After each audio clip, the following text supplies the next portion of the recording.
Annyeonghaseyo Yorobun. Sebelum mulai, pastikan kalau kalian sudah menonton ringkasan episode sebelumnya ya. Agar penyampaian cerita lebih jelas, berikut kami perlihatkan daftar pemain yang terlibat sepanjang episode ini. Selain itu, jangan lupa subscribe dan pencet lonceng buat tahu updatean sinopsis film atau serial lainnya.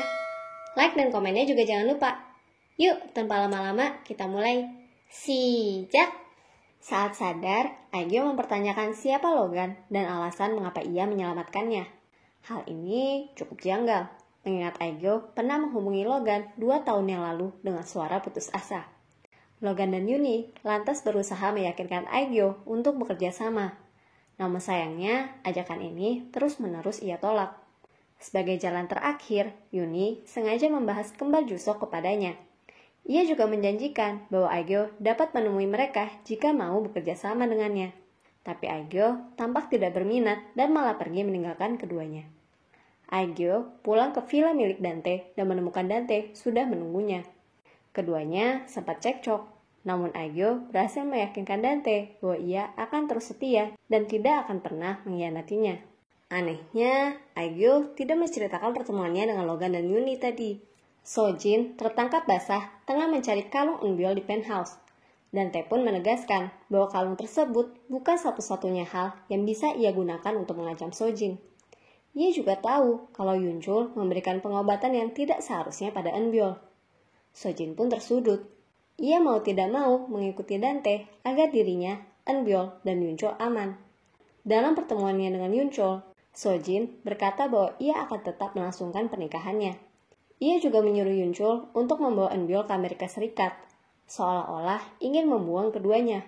Padahal sih hal itu ia lakukan agar Yunjul dan Eunbyul aman. Biar dia saja yang berkorban. Eunbyul dan Sokhun akhirnya menjalankan rencana mereka. Keduanya sengaja bermesraan di muka umum agar Dante dan Sojin tidak jadi menikah. Masa iya sih orang tua tega membiarkan percintaan anak-anak mereka kandas demi pernikahan kedua? Dante geram sekali saat tahu dan langsung menegur Sokhun lewat telepon. Kebetulan perbincangan ini didengarkan oleh Sokyung. Ia pun langsung menyuruh Eunbyul menghentikan aksi tersebut. Karena kalau terus dilanjutkan, Sokhun bisa-bisa celaka. Ia bahkan memperlihatkan bekas kekerasan yang Dante lakukan padanya agar Eunbyul percaya. Calon ayah tirinya bukan orang yang bisa diajak main-main nih. Rapat pemegang saham Chong'a diadakan. Pertemuan ini akan menjadi penentu apakah Sojin layak dipertahankan pada posisinya sebagai direktur Chong'a ataukah tidak. Ibu tiri Sojin sudah percaya diri sekali kalau ia akan menang. Tapi saat hasil voting keluar, sayangnya ia malah harus kecewa berat. Sojin tetap bertahan. Ternyata ayah Sojin ini sudah pernah menitipkan pesan pada para pemegang saham bahwa setelah kematiannya, ibu tiri Sojin pasti akan melakukan cara apapun untuk menggulingkan putri tertuanya. Sojin sangat terpukul saat tahu. Rupanya selama ini ayahnya betul-betul mempercayakan posisi direktur Chong'a untuknya dan juga memperhatikannya. Padahal dulu ia malah sengaja meninggalkan sang ayah hingga jatuh mati untuk mendapatkan posisi ini. Logan dan Yuni sengaja membocorkan informasi rencana pembangunan distrik Chonsu untuk menggagalkan pembangunan Dante Village di tanah tersebut. Semuanya pun berlomba-lomba untuk mendapatkan tanah di sana. Akibatnya Dante sangat kesal. Ia pun meminta Aegyo mengurus Yuni. Ia curiga kalau Yuni terlibat dalam bocornya informasi ini. Padahal saat Aegyo menerima instruksi tersebut, Yuni sedang bersamanya. Ia setuju untuk dipertemukan dengan Sokhun dan Sokyung meskipun dari kejauhan. Yuni menawarkan Sokhun dan Sokyung untuk menemui ibu kandung mereka yang ternyata masih hidup. Sokhun menyambut baik tawaran tersebut, sedangkan Sokyung tidak. Ia tidak peduli dengan ibu kandungnya. Bagi Sokyung, ibunya satu-satunya adalah Suryeon. Yang menarik, Aegyo kelihatan menangis saat Sokyung berkata demikian. Jadi penasaran ya, sebenarnya Aegyo ini berpihak pada siapa? Melihat Sokhun yang sangat kooperatif dengan Yuni dan malah memberontak pada sang ayah membuat Sokyung curiga. Jangan-jangan Sokhun tahu sesuatu tentang Dante nih yang tidak ia ketahui. Sokhun pun akhirnya berkata jujur, kalau ia yakin Dante terlibat dalam kematian Suryeon. Sokyung marah sekali saat mendengarnya. Sepertinya kita bakalan melihat aksi kembar Jusok memberontak pada Dante nih ke depannya. Setelah melihat antusiasme pembelian properti di distrik Chonsu, Yuni dan Logan mulai bergerak. Mereka menjual tanah Yuni yang sebenarnya dimiliki Suryeon dulu. untuk memancing Dante dan Aegyo. Mereka juga masih mengawasi keduanya melalui perangkat penyadap yang Yuni tanam. Dari sana, mereka tahu kalau ternyata Dante mengancam Sojin sampai akhirnya Sojin mau menikahinya.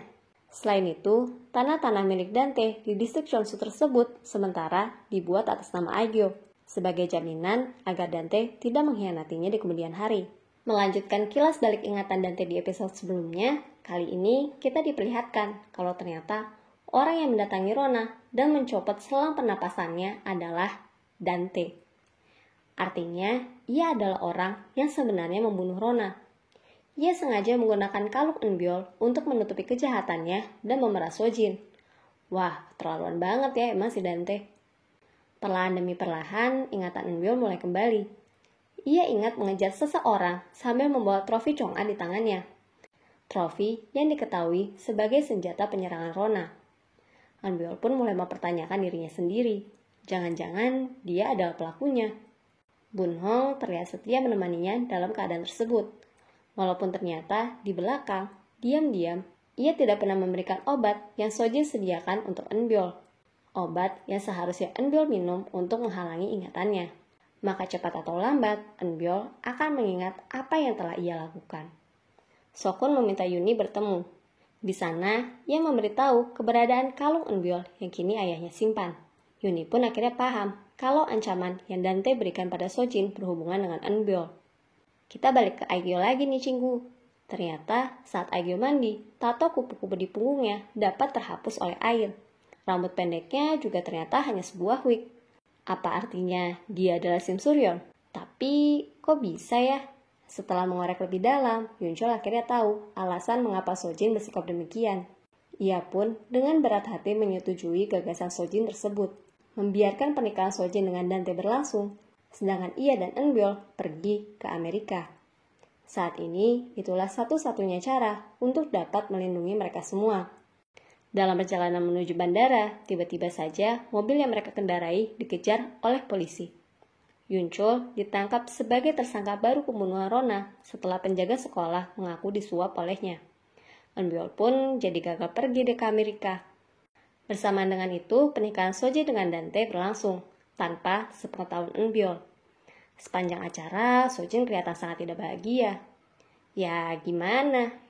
Ia kan menikahi Dante bukan karena keinginannya. Dalam satu adegan, Sojin bahkan mengaku menyesal karena baru menyadari perasaannya, bahwa ia masih mencintai Ha Yunchol. Di pertengahan acara, kabar penangkapan Yunchol disiarkan di televisi. Semuanya pun terkejut, terutama Sojin. Ia langsung pergi meninggalkan acara begitu tahu bahwa semua ini adalah ulah Dante. Sokun menjemput Enbyul. Dalam perjalanan ini, kepala Enbyul terbentur dan ia ingat semua kejadian di malam festival, bahwa ialah orang yang melukai Rona. Belum selesai di situ, ia makin syok saat tahu pernikahan sang ibu berlangsung hari ini tanpa sepengetahuannya. Wah, stres berat deh dia. Untuk melindungi Enbyul dan Sojin, Yunchol akhirnya mengaku bahwa ialah pembunuh Rona. Toh dia memang sudah tetap berencana menghabisinya kan? Walau akhirnya Rona sudah keburu mati duluan di tangan Dante. Biar saja ia yang dipenjara. Sebagai gantinya, Sojin harus berjanji untuk menjaga Enbyul. Yuni berpapasan dengan Sojin di kantor polisi. Ia mengungkap bahwa tampaknya ia tidak perlu turun tangan langsung untuk menghancurkan keluarga Sojin. Yuni juga berkata bahwa ia penasaran, kira-kira akan ada berapa tersangka baru ya sampai pembunuh Rona yang sebenarnya tertangkap. Mengisyaratkan pada Sojin bahwa sebenarnya Yuni sudah tahu sejak awal bahwa Enbyul adalah pelakunya. Sojin pun terkejut sekali. Kebohongannya selama ini ternyata sudah diketahui oleh Yuni sejak awal. Sojin pulang dan menemukan Enbyul yang kini sudah memiliki ingatannya kembali.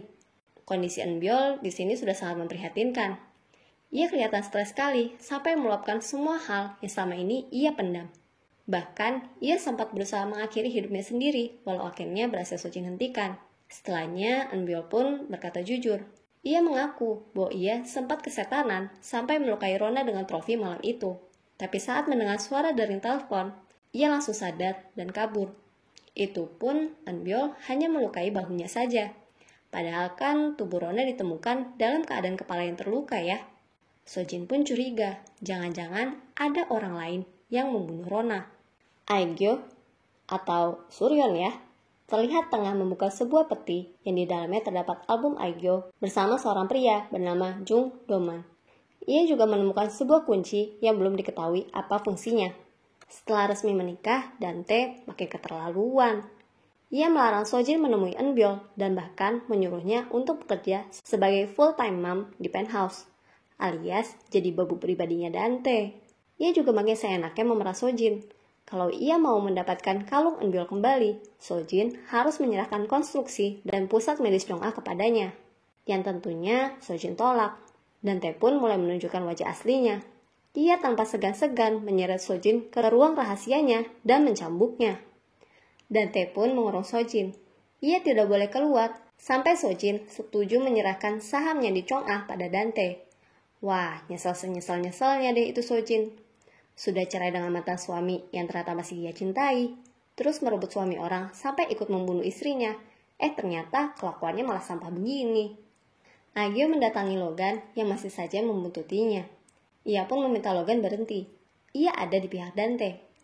Anehnya, ucapan Aegyo di tengah perbincangan ini malah mengingatkan Logan dengan omongan Suryon di season pertama dulu. Wah, apakah ini kode agar Logan berhasil mengenalinya? Yuni bertemu dengan Yunchul. Ia datang sambil menyerahkan form perceraian yang Yunchul berikan sebelumnya. Yang mengejutkan, di sini Yuni menjelaskan bahwa ternyata Rona adalah anak kandung Yunchul. Ia merasa kasihan karena Rona tidak pernah mendapatkan cinta dari ayahnya, bahkan sampai ia meninggal. Yunchul terguncang sekali saat mendengarnya. Wah, dia ikutan gila sih ini mah, nyesel banget. Dante memberikan kalung Eunbyul pada Aegyo. Aegyo pun memancing Dante. Ia yakin kalau Dante adalah pelaku sebenarnya pembunuhan Rona. Kita pun diperlihatkan kilas balik dari sisi Dante.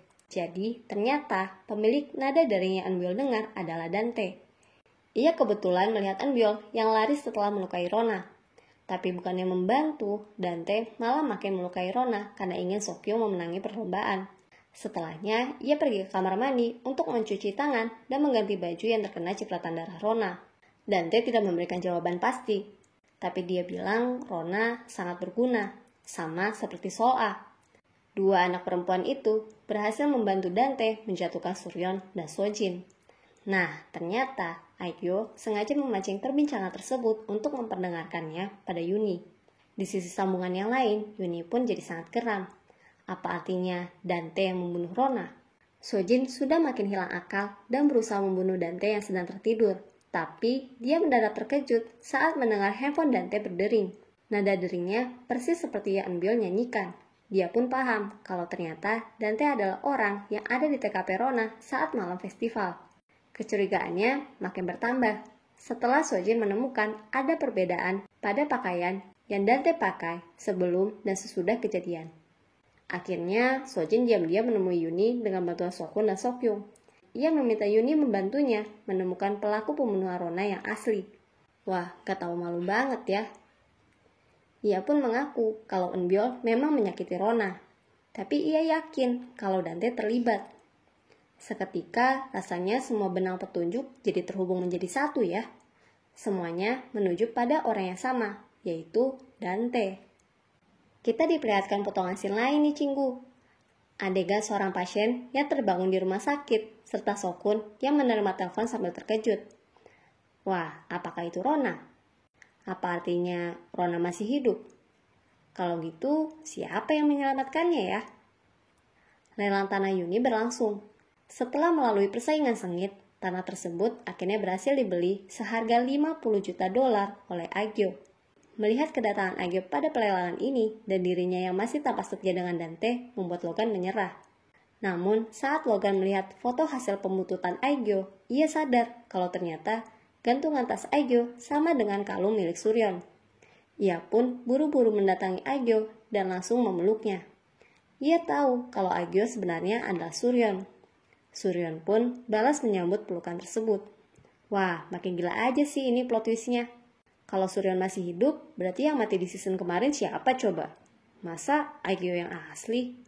Lalu kira-kira apa ya yang Suryon rencanakan? Kira-kira Yuni jadi mau bekerja sama dengan Sojin nggak ya? Apakah Rona masih hidup? Siapa ya yang menyelamatkannya? Saksikan ringkasan episode selanjutnya ya. Annyeong!